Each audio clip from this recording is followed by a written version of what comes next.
Hmm. Tanggalin nyo lahat yan. Tanggalin nyo. Wala kang utang na loob. Magkano binayad sa'yo? 10,000? O ikaw naman nagbayad. Saan galing yung pera mo na 10,000 pinambayad mo sa mamabarang? Ah, inutang mo pa. Imbis na pang ano mo lang sa pamilya mo yun, pinambayad mo pa sa mamabarang 10,000. Grabe ka ah. Ganun ba ka ganun ba ka inggit mo sa kanya? Handa ka magbayad ng kahit gaano kalaki? Titigilan nyo ba yan? Kailan siya gagaling? Ngayon din. Paano yan? Pag inoperang ka ulit ng mas malaki pa, tatanggapin mo? Ha? Siguraduhin mo lang kasi ibubuti kita ngayon. Titigilan yung pasyente ko ha. Matagal na nagdurusa yan. Walang ginagawa yan sa inyo. Ikaw pa naman tinulungan kanya. Tapos yan ang igaganti mo sa kanya. Sige po, mag-usap kayong dalawa. Para magkaroon ng ano kayo, magpatawaran kayong dalawa. Sige, mag-usap kayo sis. Kausapin mo. Huwag mo na yan gawin, nakakaabala ka sa trabaho eh. Iniis mo lahat ilang taon kung ano-anong pinagagawa mo sa katawan ko. Tanggalin mo. Grabe ka, tinutulungan ka na. Yan pa iganti mo sa akin. Tapang-tapangan ka kasi meron ka palang kakilala. Naghihirap ka nga sa buhay. Nangungutang ka pa na pambayan na para ipabarang ako. Alam mo ang Diyos, alam ng Diyos wala akong ginagawang masama sa'yo. Kasi kung may ginagawa akong masama sa'yo, wala na ako. Dahil sa pinagagawa mo, kung ano. Sa katawan niya, sa buong katawan niya, huwag lang dyan sa sa lahat. Tanggalin mo lahat yan, tanggalin nyo. Titigil na kayo ha. Tanggalin nyo lahat yan, bilisan nyo. Huwag yun ang balikan yung pasyente ko. Pag yan bumalik sa amin, pasensyahan tayo.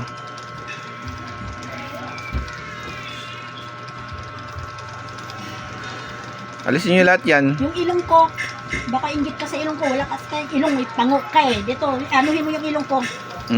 Ano bang ginawa mo sa ilong niya? Binablock niya kung ano-anong pinaglalagay na hindi ako makahinga. Ano bang ginawa mo dyan? Binote nyo ba yan? Ha? Hindi. Dahan-dahan. Talagang palak yung papatay yung pasyente ko ha. Pinarapan yung huminga yan ha. Ano ka, may laing aswang? Ha? Sagot. Ha? Sige, tanggalin mo lahat nilagay dyan.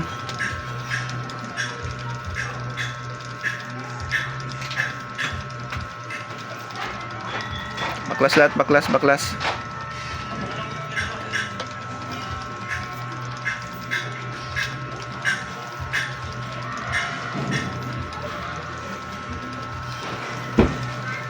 Umpisa ngayon, ayaw ko nang ginaganyan yan ha. Nagkakaindihan ba tayo? May napatay ka na? Ikaw mambabarang, may napatay ka na? Ha? Sagot. Ilan na napatay mo? Isa pa lang. So itong isa, anong balak mo yung pasyente ko? Balak mo rin patayin? Papahirapan lang. Siyempre, pag nasobrang hirap na yan, mamatay siya. Inuunti-unti mo pahirap. Ma. Pata. Lumi. Pata. Sige, bilisan nyo dyan. Bilisan nyo. Pa. Pakiramdaman nyo po mabuti sis ha. Kung ano mayroon pa ba na wala na? Naman. Tanggalin nyo sa pagkababad yan ha. Yung manika mo, alisin mo sa tubig yung manika mo. Sirain mo yung manika mo.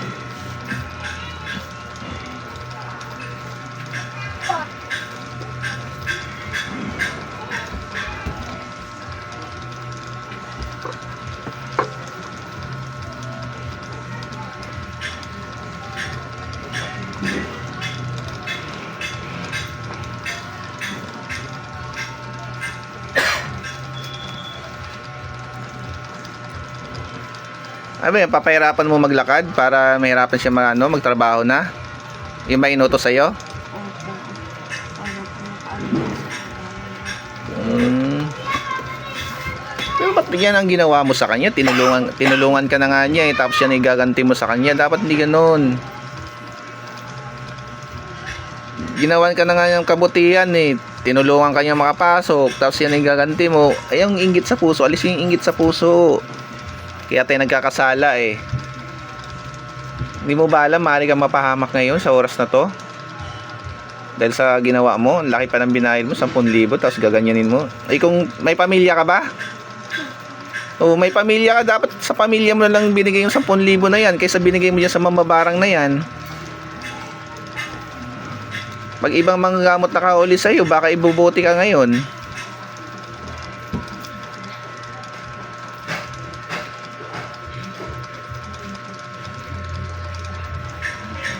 Salamat ka, hindi si Apo Michael, si Apo rin umawak sa'yo. Nako.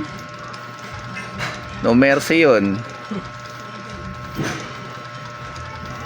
Huwag mo nang ulitin yan. Pag nahuli ka na yung manggagamot, sinasabi ko sa'yo.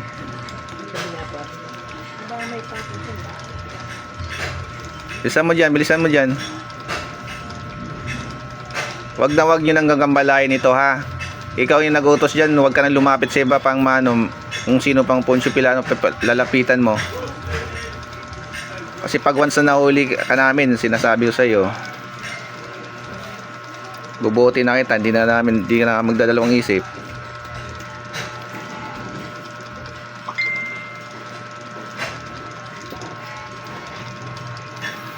Okay na? O, taas yung dalawang kamay nyo, humingi pa sa Panginoon. Taas yung mga kamay nyo. Dalawa kayo. Ano sa kamay mo?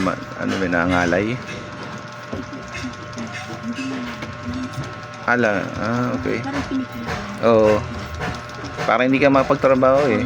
Ganun ang ginagawa sa'yo eh. Sinusugat niya dito. Kaya ang ginawa ko, dasal lang. Sinusugat yung... Sinusugat yung hinihiwa-hiwa. Yung nahiwa lang sa sarili niya. Kaya pala... Oo po. Akala ko ako may gawa dito, hindi pala. Kaya pala may hiwa. Kaya sabi ko may hiwa. Kusa siya, kusa. Kasi... Kaya nagtaka ako ba't may hiwa yung daliri mo eh. Yan. Kaya hahanap ako ng na para makapagtrabaho. Ibig sabihin, matindi itong mambabarang na to. Pakawalan mo yung kaluluwa na pinatay mo. Lahat ng mga kaluluwa na pinatay mo, pakawalan mo na. Kakainin yan tayo. Pakawalan mo ngayon din. Inutusan kita. Pakawalan mo lahat yan. Pakawalan mo lahat ng kaluluwa nandyan sa'yo, hawak mo. Pakawalan mo lahat.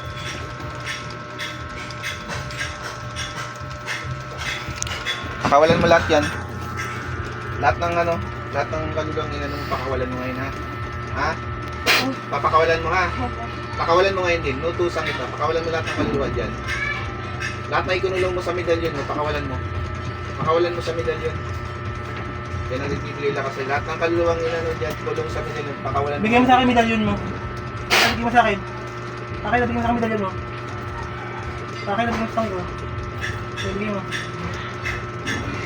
Pati yung bertud mo, akin na yung bertud mo. Sige. Ano pa sa akin? Okay. Okay. Mga habak ka pa. Kaya pala hindi ka mahuli-huli ng basta-basta eh. May mga habak ka pang tangan eh. Dami mo dala. Ano pa? May mga bracelet pa. Tanggal mo na. Bigyan mo sa akin lahat. Dami mong protection na. Kaya pala hindi ka basta-basta mahuli ng mga manggamot eh. Pa. Sana. Tagin mo naman ng about yun doon. Mga about yun sa akin. Taas mo kamay mo, humingi patawad sa Panginoon. Yan tawad. Yan tawad.